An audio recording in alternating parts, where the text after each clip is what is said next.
Today we talk about botlane matchups, summoner spells, and how to draft better. We're going to begin with general information about botlane that can be used on every single ADC you play. So let's begin with how I look at matchups on bot. In my opinion, in general, botlane matchups are decided by the support. That's because supports have the most powerful abilities most of the time. They usually have like CC abilities, long range poke, shields, and who knows what, right?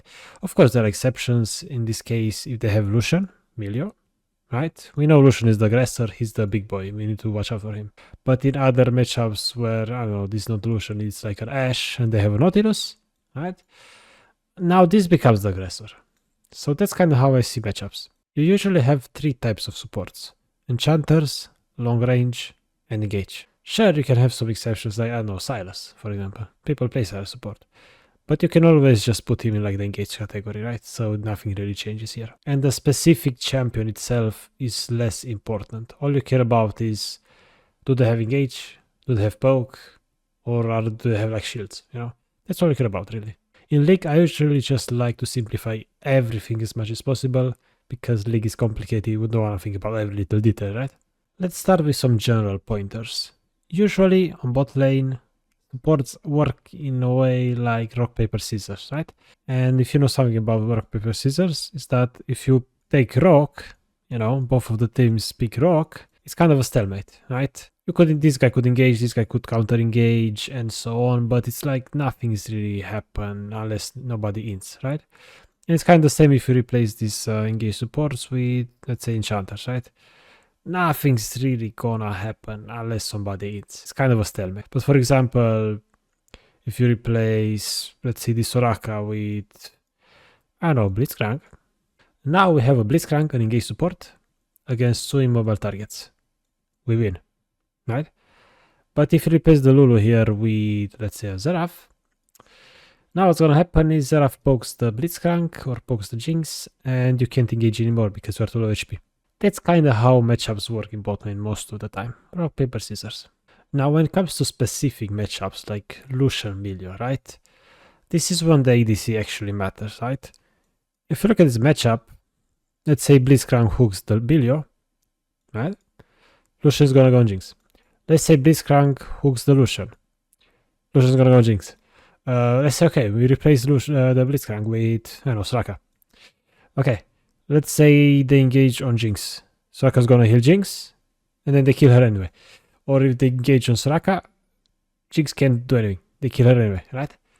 Or if you replace Milo with, not Milo, Soraka with, I don't know, long range artillery champ, okay? Well, we just have to stay real far back.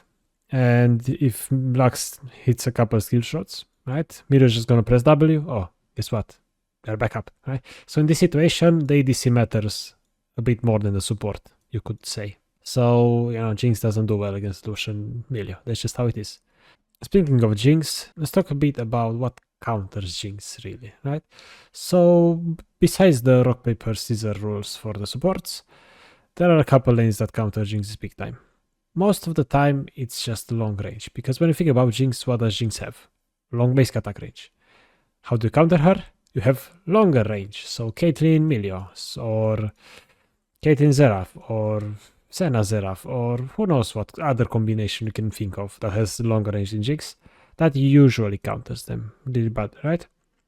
But of course, let's say you take Soraka against long range, well, now Soraka could perhaps just sustain us and we go through the lane, right? So again, the support matters a lot more than the ADC matchup. Now let's talk a bit about these three ADCs you see here: Ezreal, Draven, and Twitch, right? For Jinx, Ezreal is a pain in the ass because he can E away, he can E on you, he can do anything, he outranges you, right? It's annoying. That's why I ban Ezreal as Jinx. I recommend you ban Ezreal because also Ezreal has a very high pick rate compared to other champions. As you can see here, 20% pick rate in Emerald Plus. And that's why I ban Ezreal. Now when it comes to Twitch and Draven, right? Let's first talk about Twitch. We all know Twitch is annoying, we hate him, he's stealthed all the time, right? But the thing about Twitch is that you can usually, I don't know, punish him early game. That's what happens most of the time, right? We get a good support, we punish him early, an engage support, a long range support, doesn't really matter, he's weak early game, you stay in your max Q range against him, you can't really lose. So that's what you do. Late game, of course, when it comes to mid game, you know, and you have to go mid to grab these waves. If the mage is within the middle here, your job is to stay under turret, because Twitch is gonna try things, right? You let him clear the wave, then you just get the wave on the turret. That's why I play against Twitch in the mid to late game. In the early game, you just try to punish him as much as possible, so it's not a problem. Now let's talk about Draven. People really hate Draven when play Jinx, and honestly, I feel like it's not that bad. Your job is to just go even in lane against Draven, and then level 9, you just start outranging him, and he can never touch you, no matter what. They max Q range, he cannot play the game. Just don't give him kills early game. You just sit under turret, you'll be fine. This is how the wave is gonna go, the lane is gonna go. And that's all you can do, just go even and then outrange him, he cannot play the game. Now let's talk about how I analyze my matchups. Basically, in loading screen, I want you to always have this habit of looking at the enemies and thinking about what's their strongest ability. In this case, Ashe and Maokai, we know their strongest ability is like the Maokai root, basically, right? And our strongest ability is like the Blitzcrank hook, maybe into your choppers. That's kind of it. That's kind of all we have. That's all they have, basically, right? Ashe, sure, she has like W to poke, basic attacks are slow, but we don't care about that. What we care about is root. And if you think about things this way, and you simplify it so much, now you know that, let's say, Maokai goes on Blitzcrank, you know you can safely turn on Ashe. You know Blitz can ignore the Maokai and you can just start turning on Ashe. Why? They don't have the strongest ability anymore. And this is just one example, right? And also another cool thing about seeing things like this is that you have summoner spells that can help you. For example, let's say, you know, we get a really nice engage on the Maokai with the hook, right? Or maybe the Ashe, that's more realistic. And now people will be kind of afraid to go on the Ashe because then Maokai can turn on the Jinx, right? Well, if you take Cleanse as a summoner spell, you can just ignore this guy. He cannot stop you. You just go on Ashe. He roots you, you just cleanse, you go on Ashe, right? That's why summoner spells are so important. Now let's look at some examples here. Most of the time as ADC, Jinx in general, but ADC overall, just they want Ghost, right? Ghost is good, gives you movement speed. How could you not like it? ADCs need movement speed so you can space the enemies out, kite better, right? Basically. Probably the best summoner spell for most ADC. But there are two other summoner spells you really want to think about. No, it's not Exhaust. Usually Exhaust is reserved for like more special cases, like, I don't know, Samira, Nila, right? Those ADCs like to go melee a lot. But most ADCs like to stay their max range. And if you ever get into Exhaust range, it means you're doing something wrong. So that's why I recommend Ghost, Heal, and Cleanse. That's kind of it, right? Of course, we take Flash every game, we don't need to mention that. But for example, let's look at this game. Here we have Ashe and Annie. And then a volleyball, right? So those are three like pretty much guaranteed stuns. And if they hit you, you're in trouble. So you take Cleanse. Let's look at this game, right?